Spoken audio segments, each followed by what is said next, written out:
네, 경북 봉화에서 확진자 1명이 숨지면서 코로나19로 인한 국내 사망자는 50명이 됐습니다. 누적 확진자는 국내 첫 발생 47일 만에 7,000명을 넘어섰습니다. 네, 지금까지 국내 코로나19의 상황을 짚어보겠습니다. 백순영 가톨릭의대 교수 모셨습니다. 어서 오시죠. 네, 안녕하세요. 네. 조금 전에 저희가 속보로 국내 50번째 사망자가 발생했다는 소식을 전해드렸고, 현재 위중하거나 중증인 환자가 60명에 이르고 있고요. 일단 지역별로 좀 정리를 좀 해보면 전국 곳곳에서 지금 소규모로 집단 감염 사태가 나오고 있고, 대구, 경북은 뭐 계속 확진자가 나오고 있는 상황에서 한 임대 아파트에서 집단 감염도 있었고요. 또 반면에는 부산에서는 코로나19 사태 이후 처음으로 밤새 확진자가 1명도 나오지 않았다고 하는데, 교수님 보시기에 지금 확산세를 물론 지역별로 좀 다르겠지만 어떻게 전망하십니까? 예, 일단 지금 대구 경북 지역은 아직도 확산세가 멈추지 않고 있고요. 예. 전국적으로 봐도 2월 18일 날 이 31번 확진자가 나온 다음에 아주 급속히 증가를 해서 2월 29일에는 909명이나 나왔었거든요. 예. 근데 이때 한 가지 좀 볼 것이 이때 양성률이 거의 6%에 가까웠어요. 근데 그 이후로 3월 달에는 500~600명으로 안정세에는 들어가 있는데 예. 또 한 가지 안심스러운 것은 좀 2 내지 3% 양성률을 보이기 때문에 현재 상황에서 보면은 상당히 안정세는 되고 있다. 그런 네. 것을 알 수는 있지만 이것이 예단을 할 수가 없는 것이 그렇죠. 예, 지금도 언제 또 어떤 일이 생길지가 모르는 이런 상황이기 때문에 아슬아슬하긴 합니다. 예. 네, 지금 어제 하루에 367명이 추가가 확진이 됐고 오늘 0시를 기준으로 총 7,134명이 확진이 됐다라는 지금 속보가 들어왔고요. 계속해서 질문 이어나가면 지금 신천지 신도를 중심으로 대구 지역의 확진자가 5,000명이 넘었고요. 특히 지금 대구 시민들이 한 10명 중 1명꼴로 확진 판정을 받고 있거든요. 대구 시민들이 다른 지역의 시민들보다 좀 확진율이 많은 이유가 아무래도 그 신천지 교인으로부터의 2차, 3차 감염이 좀 원인이 됐다. 이렇게 봐야 될까요? 예, 지금 말씀하신 대로 대구 신천지 교인들이 양성률이 엄청 높았고 환자 숫자도 많았기 때문에 어쩔 수 없이 그 주변에 있는 지인이라든지 식구들이라든지 이런 사람들의 2차 감염 또 그 다음에 3차 감염으로 넘어가면은 누군지도 모르게 되지 않습니까? 예. 그러다 보니까 원래 노출률이 굉장히 높아지게 되면은 이 지역사회 전염이 많다고 할 수밖에 없겠죠. 그래서 이 1% 정도 나오는 10% 정도 나오는 뭐 이런 것들은 아직까지도 확실치 않습니다. 지금까지는 신천지를 했기 때문에 굉장히 높은 확률이었고 예. 또 지금 이제 그 대구 시민들을 대상으로 하다 보니까 점점 숫자는 많아지는 것은 맞는데 예. 10명 중에 거의 뭐 1명이 감염이 되는 정도로 알려지고 있기 때문에 이것들이 앞으로 아마 점점 줄어들 수는 있을 겁니다. 점점 시간이 지나면서 줄어들 수는 있겠지만 지금 현재 높은 것은 뭐 이건 실제로 비율 자체도 높아질 수밖에 없는 지금 그런 상황으로 보입니다. 알겠습니다. 일단 뭐 확진자 수는 계속 늘어나고 있긴 하지만 통제는 좀 잘 되고 있다라고 저희가 봐야 될까요, 그러면? 예, 그렇죠. 이 대구 경북 지역 이외에서는 사실은 굉장히 적기 때문에 잘 통제가 될 수 있는데 네. 예. 문제는 이제 대구 경북 지역에서도 요양병원이라든지 요양원이라든지 또는 원내 감염 같은 것이 일어나는 것은 통제가 거의 불가능한 상태가 되고 있고 또 아직도 신천지가 끝나지 않았다고 보이는 것이 여러 군데에서 나오는 것들이 신천지와의 관련성이 계속 나타나고 있거든요. 그래서 아직도 이 신천지의 그 무증상 감염자들이 진단도 다 받고 있지 않았었고요. 예. 네. 또 그런 만큼 그들이 지역사회에 얼마나 전파를 했는지도 확실하지가 않기 때문에 이런 불씨가 많이 남아있는 것이 현실입니다. 예. 네, 그 집단 감염 사례들에 대해서 좀 살펴볼까 하는데 지금 충북 괴산에서 한 마을에서만 확진자가 9명이 또 집단으로 나왔습니다. 지금까지와 달리 좀 계속해서 지역 곳곳에서 이렇게 집단 감염들이 조금씩 나타나고 있는데 지금 이제 정부에서도 이런 부분들이 우려가 되니까 주로 병원이나 이제 요양시설에서는 조금 더 전수조사를 하겠다라고 방역 지침을 내놨습니다. 이런 부분이 좀 도움이 되겠죠? 그렇죠. 그건 물론 도움이 되죠. 근데 지금 우려스러운 것들이 이 상황까지 오면은 감염원을 알 수 없는 경우도 많이 있고 굳이 또 그 감염원을 다 찾아가서 그 동선을 찾아볼 필요도 없는 상황이고 일단 나타난 부분에서 어떻게 하면 더 이상의 지역사회 전파가 일어나지 않게끔 막느냐 하는 부분하고 예. 또 일단 감염이 된 확진자 주변에 병약하고 면역력이 떨어진 사람들이 있으면은 어떻게 하면 피해를 최소화할 수 있느냐 하는 이 완화 방침도 지금은 중요한 시기로 보겠습니다. 예, 알겠습니다. 좀 특이한 소식이 이제 대구와 부산에서 임신부 환자 4명이 코로나19 감염이 됐거든요. 일단 보건당국에서는 수직 감염 가능성은 없다. 그러니까 태아에게 영향은 없을 것이다라고 했는데 의학적으로는 좀 가능성 어떻게 보세요? 신종 바이러스라 없다 하고 단언하기는 네. 어려운데요. 예. 이걸 몇 가지로 살펴볼 수는 있습니다. 실제로 이 태반을 넘어서 가는 바이러스들은 상당히 있습니다. 지금까지도. 아, 그래요? 예를 들어서 우리가 잘 알고 있는 바이러스들 중에서도 풍진 같은 바이러스는 산모한테는 임신부한테는 큰 영향을 주지 않지만 호흡기로 감염이 되고 이 바이러스가 태아한테 가게 되면은 임신 초기에는 사산하게 되고 아하. 조금 지나게 되면은 기형아를 태어나게 할 확률이 굉장히 높아지는데 중반 이후로 가면은 상관이 없거든요. 예. 또 우리가 그전에도 잘 알았던 지카 바이러스라는 것이 모기로 감염되는데 이게 어린아이들한테 태어난 아이들한테 소두증을 일으킨다는 것들은 네. 바이러스가 옮겨가는 것이거든요. 예. 플라센타를 넘어서 태아한테 직접 가는 바이러스가 있습니다, 실제로는. 아하. 그런데 그 태어난 이후에 감염되는 바이러스들도 있어요. 같은 수직 감염이, 수직 전파라 할지라도 무슨 HIV 같은 경우는 혈액으로 옮기는데도 불구하고 대부분 감염이 안 되지만 한 4분의 1 정도의 어린아이들은 감염이 돼서 잔도를 통해 나오거든요. 예. 이럴 때에도 우리는 지도부진이라는 약을 통해서 상당히 많이 줄일 수는 있지만 수직 감염이 일어납니다. 하지만 이 호흡기 바이러스인 이 코로나19가 수직 감염이 되었다는 역학적인 증거는 아직까지는 없고요. 예. 또 있었다 할지라도 직접적인 관계는 없는 것으로 보이고요. 또 지금으로 봐서는 우리나라에서는 이 수직 감염이라는 것을 이 숫자가 적기 때문에 아마 역학적으로도 그것을 구별하기는 어려울 것 같습니다. 하지만 실제 수직 감염은 일어나지 않을 것으로 보입니다. 네, 그럼에도 불구하고 일단 고위험군으로 분류돼서 치료를 받는다는 것은 조금은 그래도 예의주시하겠다라는 입장으로 봐야 될까요? 그거는 이제 임신부의 특성이겠죠. 임신을 하고 있는 상황 중에서는 뭐 임신성 당뇨라든지 여러 가지 그 면역력이 떨어질 수 있는 상황이 일어날 수가 있기 때문에 예. 이 치료라든지 고위험군인 건 확실하고요. 또 약을 잘 쓸 수 없다는 부분들도 문제가 될 수 있습니다. 예, 알겠습니다. 저희가 이제 좀 놀랐던 소식이 이제 정부 세종청사에서 복지부 직원이 이제 감염이 돼서 그 부분이 좀 논란이 있었는데 다행히 이제 동료 직원들은 모두 음성 판정을 받았는데 앞으로 저희가 좀 더 이 부분에서 좀 감염자가 증가할 가능성은 좀 없는지 확인을 해봐야 될 것 같습니다.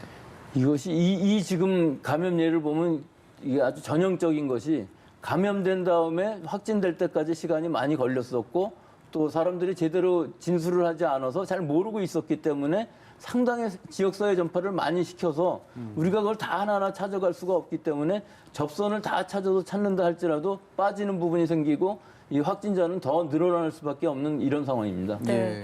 그 지금 코로나 바이러스 감염증 국내 발생 현안에 대해서 새롭게 나오는 소식들이 지금 아래 속보로 나가고 있는데 확진 환자가 어제보다 한 367명. 그러니까 기존에 저희가 주말까지만 해도 뭐 400명, 500명이었다가 367명이라는 거는 그래도 이 증가세가 좀 완화가 됐다. 좀 그래도 안정세다라고 봐야 되는 건지 어떻게 좀 예측을 하고 있습니까?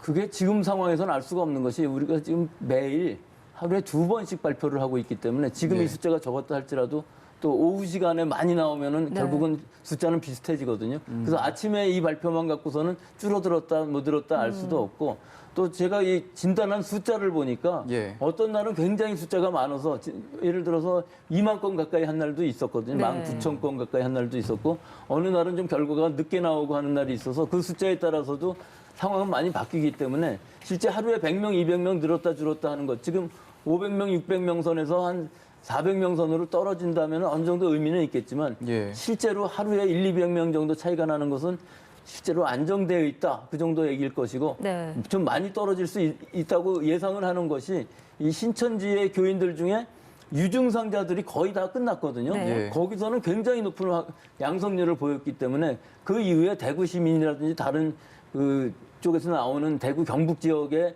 그 양성률이라는 것은 사실은 줄어들 수밖에 없는 상황이기 때문에 앞으로 향후 줄어들 수는 있겠지만 이 요양원 같은 데서 집단 발생할 때 대량으로 만약에 환자들이 나온다면 그것도 네. 예단을 할 수가 없는 상황이죠. 그러니까 이제 신천지와 관련된 감염 경로는 일단 좀 한고비를 넘겼다라고 저게 봐야 될 것 같군요. 예, 그렇습니다. 예, 알겠습니다.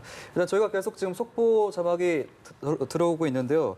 0시 기준으로 이제 최신화된 집계 상황들을 저희가 보여드리고 있습니다. 이와 관련해서 지금 격리 해제는 12명이 추가가 돼서 총 130명이 완치 판정을 받았는데 이렇게 치료하는 과정이나 이 치료율은 좀 어떻게 분석하고 계세요?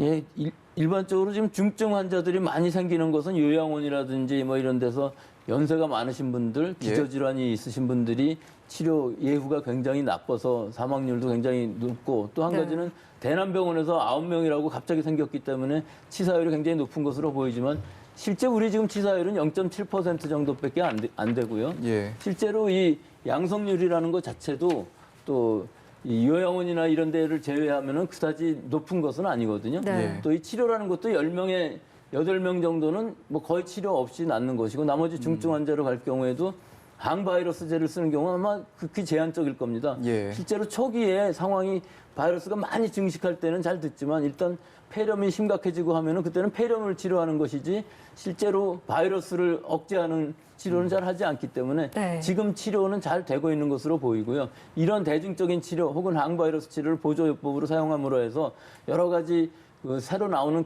그 후보 약품들도 상당히 있고요. 예. 그렇기 때문에 지금으로서는 피해를 최소화하기 위해서는 일단 진단을 빨리 해서 격리하고 초기에 치료를 하면은 이 여러 가지 예후는 좋아질 것으로 보입니다. 예. 일단 치사율이 낮다고 말씀해 주셨는데 이제 상식적으로 저희가 생각을 해보면 바이러스는 이제 숙주가 있어야 기생을 할 수 있는 건데 치사율이 그만큼 낮으면 숙주를 통해서 계속해서 바이러스가 활동을 할 수 있는 거고 그만큼 전염성도 지금 큰 바이러스이기 때문에 이렇게 되면 오히려 이런 강한 전염력을 바탕으로 오히려 사망자 수가 훨씬 더 많이 늘어나지 않을까라는 걱정도 좀 드는데 이 부분은 좀 어떻게 생각을 해봐야 될까요?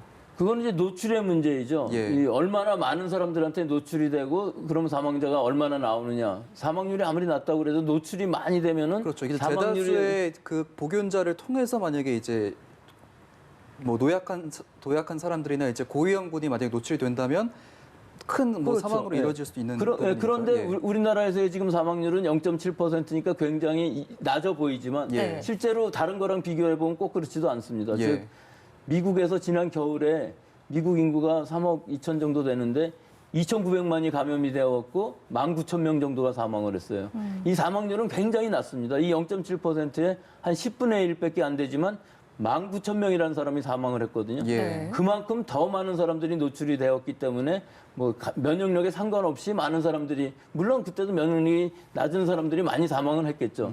이 지금 코로나19 바이러스는 그 정도로 많이 퍼져 있지는 않기 때문에 사망자 수도 적고 지금 실제 사망률도 0.7%라는 것이 적어 보이긴 하지만 이것이 낮은 사망률은 아닙니다. 아, 네. 0.7%라는 것은 독감보다도 10배 이상의 치사율을 보이는 것이기 때문에 예. 실제로 또 노약자인 경우에 있어서는 아주 급격하게 악화가 돼갖고 사망하는 경우도 많이 있기 때문에 더 무서운 것이죠. 네, 새롭게 들어온 국내 발생 현황에 대해서 좀 얘기를 나눠봤고 이 얘기도 좀 해보죠. 경남 창녕의 한 노래방에서 10대 5명이 지금 집단으로 이제 확진이 됐는데 이제 계약도 연기가 됐고 학원들도 다 휴원 권고가 내려진 상태긴 합니다만 지금 이렇게 청소년들이 주로 이용하는 뭐 PC방이라든지 노래방 이런 다중 이용 시설에 대해서 좀 점검이 시급해 보인다라는 지적들도 있습니다. 이 부분에 대해서는 어떻게 생각하십니까?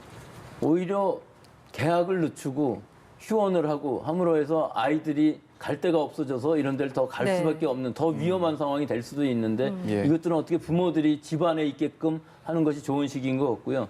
여러 가지가 있죠. 학원이라든지 노래방도 있고 PC방 또 오락실 이런 데가 굉장히 위험한 부분이 장시간에 걸쳐 있습니다. 20분, 30분 하고 나오는 것이 아니라 대부분 장시간에 걸쳐 있고 아주 밀폐된 환경에 있고 또 이 접촉할 수 있는 공동으로 접촉하는 물건들이 아주 많은 지역들이거든요. 예. 그렇기 때문에 여기를 계속 소독을 잘해준다면 모를까 그 소독도 사실은 실제로 이루어지기가 어려운 상황이고요. 예. 또 어린아이들 이외에도 조금 이제 청소년 지나면은 클럽 같은 데가 더 위험한 상황일 수가 있습니다.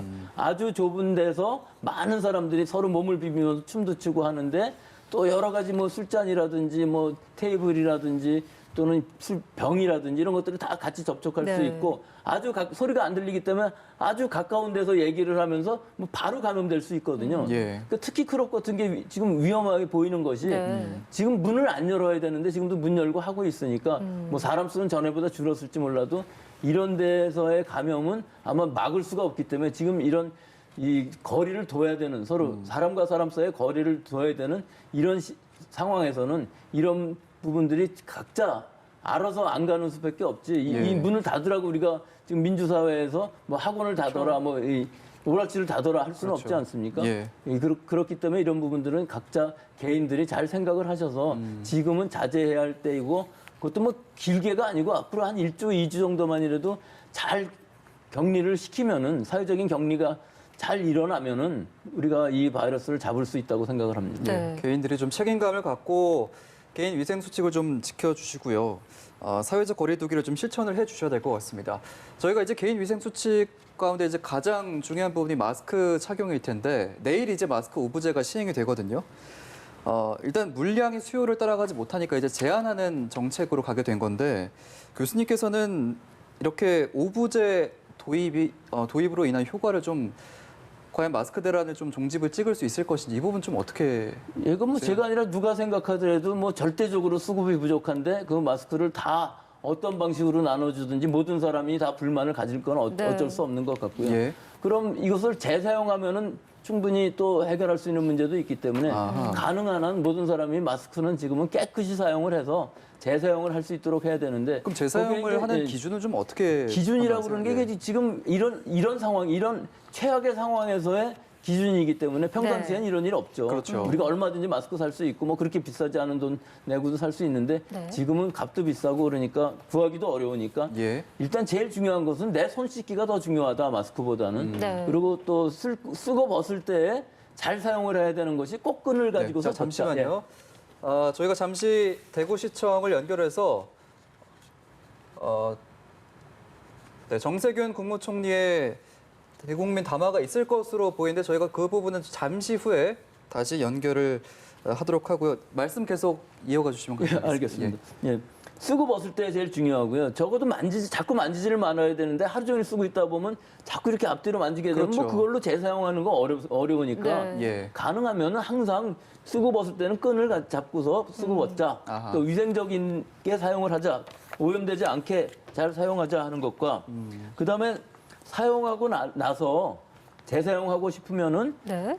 완전히 깨끗하게 사용한다면 말려야 되지 않겠습니까? 네. 예. 그럼 우리가 이불 같은 것도 햇볕에 2-3시간 말리면은 완전히 살균됐다고 생각을 하잖아요, 모든 사람들이. 그렇죠. 사실 그렇거든요. 직사광선이라는 햇볕은 자외선이 있기 때문에 그 직접 닿는 부분은 살균이 됩니다. 그러니까 장시간에 걸쳐서 살균을 해주면 앞뒷면으로 다 살균을 해주면은 충분히 재사용할 수 있고 또 직접 여러 가지 뭐 살균제 같은 것들을 사용한다는 것은 이 마스크의 기본적인 원리가 일단은 정전기 필터라는 것을 가지고서 비말을 막아주는 것이기 그렇죠. 때문에 그 정전기가 상당히 없어지기가 쉽습니다.